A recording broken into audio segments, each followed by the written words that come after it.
Seperti biasa, mari kita lanjutkan alur cerita spoiler episode selanjutnya. Sebelumnya, Yao Ming telah setuju dengan ajakan Xiao Yan pergi ke alam Fate untuk menyerang dan melumpuhkan suku iblis ponik surgawi. Namun, sebelum mereka bergegas ke sana, Xiao Yan sejenak membuat perlindungan ruang yang menyelimuti 9 mata air tenang. Cailin, kamu bisa santai saja dan berlatih. Tempat ini adalah markas besar suku 9 ular piton tanah.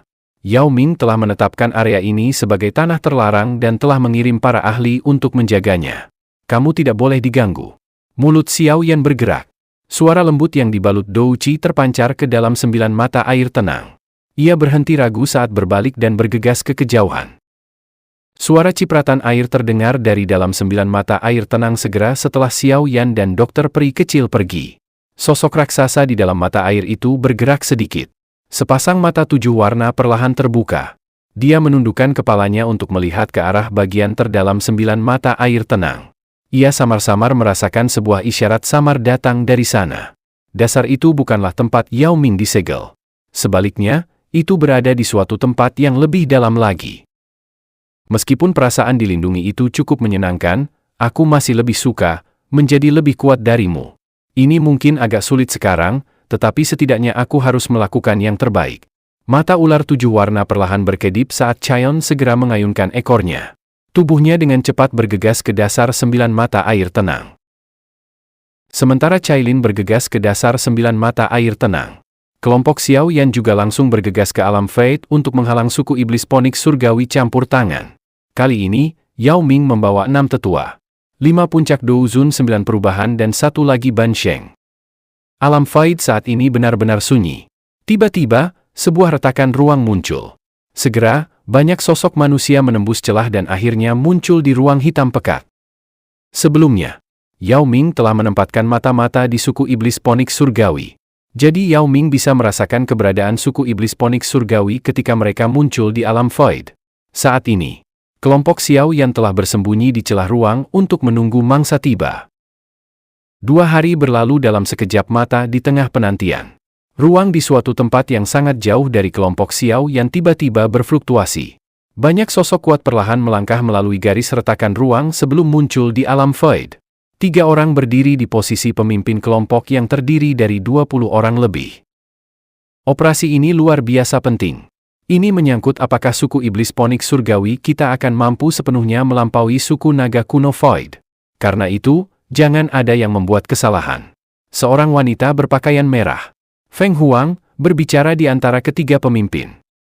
Kami akan mematuhi perintah tetua agung. Anggota suku iblis ponik surgawi di belakangnya, buru-buru menjawab dengan nada hormat. Ada 2 wajah yang akrab di antara orang-orang ini. Salah satunya tentu saja Feng Qing'er. Sementara yang lainnya adalah Jiu Feng. Naga kuno Void, sungguh tak terduga hari ini benar-benar tiba.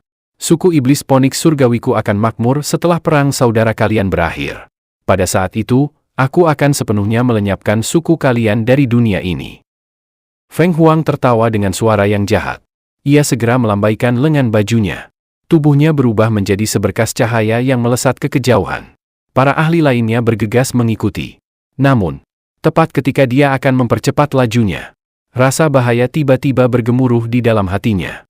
Sebelum dia sempat bereaksi, gelombang demi gelombang pilar douci yang sangat kuat tiba-tiba meletus dari aliran ruang yang kacau dan melesat ke arah kelompok mereka.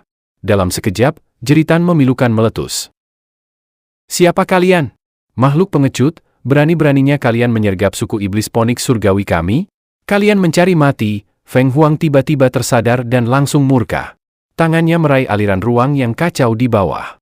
Terdengar suara ledakan saat aliran ruang itu meledak. Jika kami pengecut, mengapa kami harus mencegat kalian? Tawa keras tiba-tiba bergema saat celah ruang terbelah. Pada saat yang sama, sesosok tubuh bergegas keluar. 3 iblis ponik surgawi. Sudah ratusan tahun sejak terakhir kali kita bertemu. Bagaimana kabar kalian? Mata Feng Huang dipenuhi niat jahat saat menatap sosok yang muncul di depannya. Tatapannya langsung berubah gelap dan serius saat berkata, Yao Ming, kamu masih hidup? Bahkan kalian bertiga iblis tua belum mati. Kenapa aku harus mati semudah itu? Yao Ming tertawa. Terlepas dari alasanmu masih hidup, kamu benar-benar menjadi lebih berani. Sepertinya suku 9 piton tanah terlalu nyaman selama bertahun-tahun ini. Feng Huang menatap Yao Ming dengan ekspresi gelap dan dingin. Nada suaranya sangat sinis.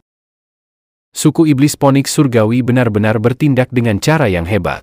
Tawa samar tiba-tiba terdengar dari belakang Yao Ming. Pada saat yang sama, sosok Xiao Yan perlahan muncul di depan semua orang. Xiao Yan? Feng Qing'er dan Jiu Feng di belakang Feng Huang tanpa sadar berteriak kaget. Xiao Yan? Kamulah pelaku utama yang mencegah suku kami untuk mendapatkan buah asal naga Phoenix. Ekspresi Feng Huang menjadi sangat muram setelah mendengar seruan ini. Sepertinya aku cukup terkenal di sukumu. Xiao Yan tersenyum. Dia melirik Jiu Feng dan Feng Qing'er secara acak. Keduanya sedikit gemetar saat melakukannya. Sudah 2 tahun sejak terakhir kali mereka bertemu. Kekuatan Feng Qing'er tetap stagnan. Di sisi lain, Jiu Feng telah mencapai tahap puncak Douzun 9 perubahan. Kalian bertiga, kami tidak akan menyerang jika kalian memilih untuk berbalik sekarang. Xiao Yan tersenyum lagi sambil memberi mereka pilihan. Kalian pikir kalian siapa? Beraninya kalian menuntut kami untuk berbalik? Lagi pula, bahkan jika kami benar-benar kembali, apakah kalian benar-benar berpikir tidak akan terjadi apa-apa pada Pulau Naga Timur? 3 pulau naga besar kemungkinan sudah mengepung Pulau Naga Timur saat kalian bergegas. Tinju di balik lengan baju Xiao Yan mengepal setelah mendengar pernyataan ini. Tak disangka ketiga pulau naga besar begitu cemas. Mereka sudah menyerang. Kalian harus keluar dari wilayah Faid ini sekarang. Kalau tidak, tak satu pun dari kalian akan bisa pergi. Xiao Yan mengerutkan kening. Ia berhenti mengucapkan kata-kata yang tidak perlu. Wajah Feng Qing'er dan Jiu Feng berkedut mendengar kata-kata Xiao Yan. Orang ini telah menjadi sombong setelah selama 2 tahun mereka tak bertemu. Perlu diketahui bahwa ada total 3 tetua agung dalam perjalanan ini yang memiliki kekuatan Dou Sheng. Anak muda, ibumu bahkan belum lahir saat diriku yang tua ini mendominasi benua Dou Qi. Kilatan ganas melintas di mata Feng Huang setelah mendengar kata-kata Xiao Yan yang tak sopan. Bunuh mereka! Wajah Feng Huang sedingin es saat dia berteriak. Baiklah, raja ini akan menguji apakah 3 iblis Phoenix surgawimu telah meningkat selama bertahun-tahun ini. Yao Ming mengangkat kepalanya dan tertawa terbahak-bahak. Tubuhnya bergerak saat ia bergegas keluar. Zhu Yi, Kun Huang, kalian berdua harus menghadapi bocah itu. Ying Huang, pimpin yang lain untuk menghabisi yang tersisa. Feng Huang tertawa dingin. Tubuhnya melesat maju dan menghantam Yao Ming dengan keras. Seketika, gelombang demi gelombang badai energi yang menggetarkan jiwa mulai menyapu. Hanya satu dari kalian tidak akan bisa menghalangiku. Kalian berdua harus bertarung bersama. Xiao Yan tertawa terbahak-bahak. Tubuhnya bergerak dan ia muncul di hadapan Kun Huang. Cahaya keemasan melonjak dan tubuhnya tiba-tiba membengkak. Sebuah tinju berisi angin pemusnah dilempar tanpa ampun. Melahap dunia. Ekspresi Kun Huang berubah ketika ia merasakan serangan kuat Xiao Yan. Ia melebarkan mulutnya dan uap hitam menyembur keluar. Dalam sekejap, mulut itu berubah menjadi mulut ganas berukuran 300 meter yang mencoba menelan tinju Xiao Yan. Nafsu makanmu sangat besar. Hati-hati kembung. Xiao Yan tertawa dingin setelah melihat mulut terbentuk. Lengannya bergetar hebat saat mulut uap hitam besar hancur berkeping-keping. Sisa kekuatan mengalir deras ke tubuh Kun Huang. Kun Huang mengerang pelan setelah dihantam tinju Xiao Yan. Ia terhuyung mundur lebih dari 100 meter sebelum akhirnya berhenti. Wajahnya sedikit terkejut saat menatap Xiao Yan. Kakak kedua, Ying Huang, yang berencana untuk menghadapi kelompok dokter peri kecil, sangat terkejut setelah melihat Kun Huang terhempas mundur. Dia ragu sejenak sebelum bergerak dan muncul di samping Kun Huang. Ada yang aneh dengan bocah ini. Kita harus bergandengan tangan dan segera menghabisinya. Kun Huang ragu sejenak. Akhirnya, ia menggertakkan gigi dan mengangguk. Di sisi lain, Feng Qing'er dan Jiu Feng tampak agak pucat saat menyaksikan pemandangan ini dari jauh. Mata mereka dipenuhi rasa tidak percaya saat menatap sosok emas. Dou Sheng. Bahkan seorang Dou Sheng yang lebih kuat dari tetua Kun Huang. Bagaimana mungkin? Sementara itu, 2 pekikan Phoenix yang menggetarkan bumi tiba-tiba bergema di sekitar alam Faid. Tubuh Kun Huang dan Ying Huang telah berubah menjadi wujud setengah manusia setengah binatang ajaib.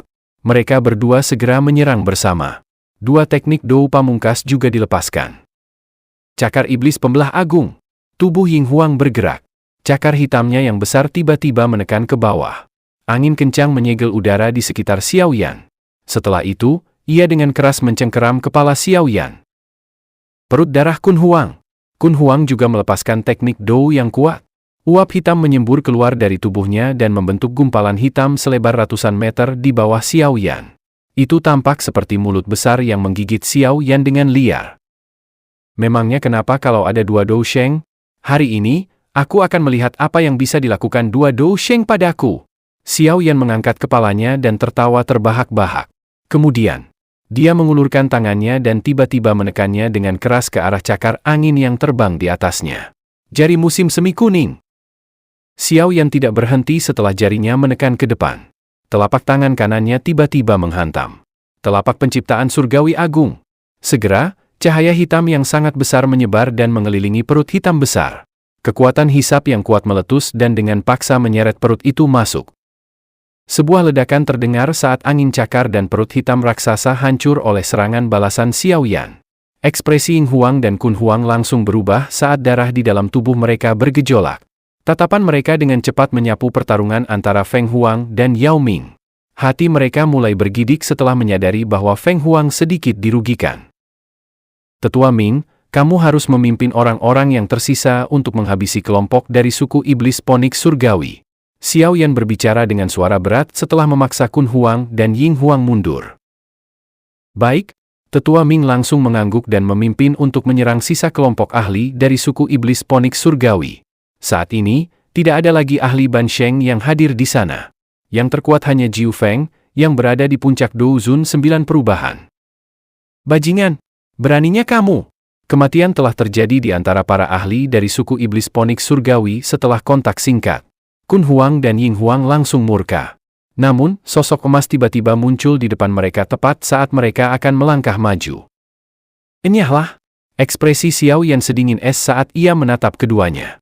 Dou Qi di dalam tubuhnya mulai berkumpul saat tangan kanannya menghantam ke bawah. Tapak musim semi kuning. Ekspresi Kun Huang dan Ying Huang berubah muram saat merasakan kekuatan penghancur yang terkandung di dalam tapak kuning. Tubuh mereka segera berubah menjadi dua poniks setinggi 300 meter. Mengepakkan sayap mereka. Dua pilar cahaya keluar dari mulut mereka dan dengan kasar bertabrakan dengan tapak kuning. Suara ledakan mengerikan terdengar. Itu seperti dua meteor yang bertabrakan. Kekuatan menakutkan bersiul dan menyebar seperti tsunami. Mata Xiao Yan menjadi dingin setelah melihat kedua orang ini bergabung bersama untuk memblokir tapak musim semi kuning. Tato klan perlahan muncul di alisnya. Auranya juga langsung melonjak menjadi Dou Sheng bintang 2. Ini buruk, aura bocah itu tiba-tiba melonjak. Perubahan Xiao Yan juga terdeteksi oleh Kun Huang dan Ying Huang. Namun, sebelum mereka sempat melarikan diri, jejak telapak tangan raksasa di atas kepala mereka tiba-tiba menekan. Dua pilar cahaya selebar 300 meter itu hancur berkeping-keping. Pada saat yang sama, tapak kuning langsung menghantam tubuh besar keduanya. Api yang mengerikan menyembur keluar saat segel itu mendarat. Segera, daging iblis ponik surgawi mereka langsung terbelah. Darah segar mengalir keluar, terus-menerus menyembur dari tubuh mereka. Separuh tulang putih padat mereka bahkan terekspos. Xiao Yan melangkah melewati alam faid dan muncul di atas kepala Kun Huang dan Ying Huang. Tangannya dengan cepat membentuk berbagai segel. Akhirnya, dua pilar cahaya misterius melesat ke kepala kedua Phoenix. Tubuh mereka menyusut dengan cepat sebelum kembali ke wujud manusia. Namun, ada simbol misterius tambahan di dahi mereka. Mata sedingin es Xiao Yan beralih ke para ahli dari suku iblis Phoenix surgawi setelah berhasil menyegel Kun Huang dan Ying Huang. Para ahli itu langsung bergidik. Lari. Semua orang bergerak bersamaan sambil melarikan diri ke segala arah. Xiao Yan hanya tertawa dingin. Tangannya terarah ke kejauhan sebelum terkepal. Ruang kosong itu langsung memadat menjadi sangkar tak kasat mata. Dengan lambaian lengan bajunya, sangkar itu mulai menyusut dengan cepat dan para ahli suku iblis Phoenix surgawi semua terperangkap di sana. Xiao Yan perlahan menghela napas lega setelah menyegel Kun Huang dan Ying Huang serta menekan para ahli iblis Phoenix surgawi. Kemudian ia mengangkat kepalanya dan melirik pertarungan sengit antara Feng Huang dan Yao Ming. Ia tanpa sadar tertawa sebelum berteriak keras. Feng Huang, Kun Huang dan Ying Huang telah dikalahkan. Jika kalian terus bertarung, aku akan membunuh satu orang setiap 10 hitungan. Apa? Feng Huang dan Yao Ming, yang berada dalam pertarungan sengit, buru-buru berbalik. Bagaimana ini mungkin? Meskipun Feng Huang tampak tenang, ia tak kuasa menahan rasa pusing saat melihat pemandangan ini. Bagus, saudara Xiao Yan benar-benar mendominasi. Kamu benar-benar berhasil menghabisi kedua iblis tua ini dengan begitu cepat. Yao Ming orang pertama yang tersadar dan tertawa. Xiao Yan, suku iblis ponik surgawi kami tidak akan berhenti sampai kami membunuhmu jika kamu berani membunuh mereka. Feng Huang perlahan pulih dan berteriak dengan suara berat. Suku iblis ponik surgawi sudah saling dendam denganku. Beranikah aku muncul di hadapanmu jika aku benar-benar takut? Xiao Yan tersenyum tipis mendengar ancaman ini. Aku tidak ingin membuang-buang napasku untukmu sekarang. Jangan ragukan caraku. Jika kamu benar-benar keras kepala, aku tidak keberatan bersikap kejam dan memaksa suku iblis ponik surgawimu kehilangan beberapa potong daging. Apa yang kamu rencanakan? Feng Huang hanya bisa berteriak dengan marah setelah dipaksa ke dalam situasi tak berdaya. Aku tidak ingin melakukan apapun. Aku hanya berharap sukumu tidak ikut campur dalam urusan suku naga kuno Void. Xiao Yan tersenyum dan menjawab. Bahkan jika kita tidak campur tangan, Pulau Naga Timur tetap tidak akan mampu melawan 3 pulau naga besar. Feng Huang berteriak dingin. Itu bukan urusanmu. Mata Xiao Yan menatap Feng Huang saat ia menjawab dengan lemah. Kamu hanya punya 2 pilihan sekarang. Tinggal atau pergi. Jika kalian tinggal, aku akan bergandengan tangan dengan kepala suku Yao Ming untuk menangkap kalian. Setelah itu, aku akan membunuh kalian semua. Jika kalian memilih untuk pergi, silakan segera pergi. Aku khawatir kalian tidak memiliki kemampuan untuk melakukannya. Meskipun aku tidak bisa mengalahkanmu dan Yao Ming, kalian berdua juga akan menderita jika aku menghancurkan diri sendiri. Feng Huang langsung mengerutkan alisnya setelah mendengar Xiao Yan menyebutkan penangkapannya dengan cara yang begitu kasual. Xiao Yan tertawa. Telapak tangannya perlahan meraih kepala Ying Huang dan Kun Huang. Kalau begitu, kamu harus cepat mengambil keputusan.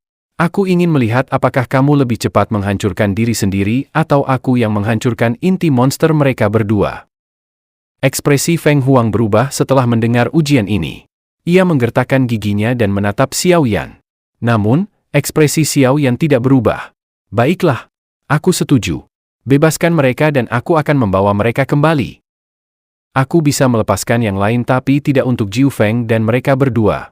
Xiao Yan tersenyum. Mereka bertiga adalah sandera. Jika sukumu bersikeras untuk berpartisipasi dalam urusan suku naga kuno Void, kamu dapat bersiap untuk mengambil mayat mereka. Aku tidak sedang berdiskusi denganmu sekarang. Sebaliknya, aku mengancammu. Tubuh Feng Huang gemetar karena amarah nada bicara Xiao Yan yang sangat kasar.